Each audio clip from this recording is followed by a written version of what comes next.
One of the great things about it is other people find interesting ways to use my characters that I wouldn't have thought of, and vice versa. The collaboration is, I think, one of the fun things about it, that for once as a writer I can sort of set aside my ego and play in a giant playground with lots of other writers rather than rely totally on myself.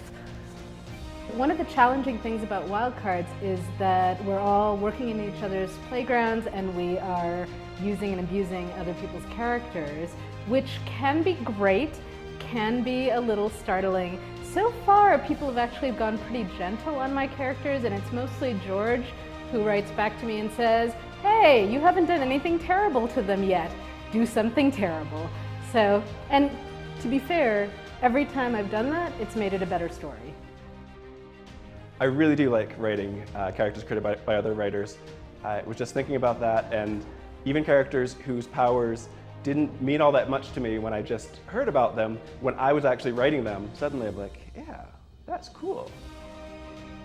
Shared World is a very cooperative and community-oriented endeavor, and so you walk into it knowing that other people are going to be writing your characters and that you're going to be writing other people's characters. And that's part of the challenge and that's part of the fun. There's more than one way to play Hamlet on stage. There's more than one way to write the Crypt Kicker, so there we go. The fact that Wildcards is a shared environment and we share characters, we share background, is an interesting thing to deal with as a writer. The reason of their personality, as much as anything else, haven't really had a lot of reuse in other people's stories. So I haven't dealt with that too much. And again, because my character lives in subway tunnels, she doesn't interact tremendously often with other characters. So I haven't honestly run into that very much. I think for the most part, everything's been a respectful relationship between the writers. And I've been doing this for 30 years. I'm in 20 of the books at least. And I've only refused one thing to have done to my character. Nobody's ever told me not to do what I've done to their characters. So, we try to keep it within the ballpark of respect, I love it. Writing is such a solitary profession that to get to do something sort of with other friends and in a group is a tremendous amount of fun. I've loved having people use my characters because they have a new insight. They can sometimes give me an angle on a character that I didn't see that I've created. So I've always enjoyed it. And I'm always willing to say, oh yeah, do anything you want to with my character. That'll be interesting. That gives me something to write next time. If you've abused them in a particular way, then they're gonna have psychological issues for the next story.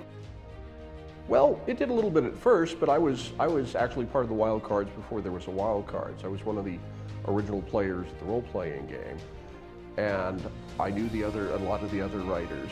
And overall, I think it's been very good. It works very well. We've got a lot of good writers, and as part of our Wildcards agreement, we all have final say over what others can do to our characters.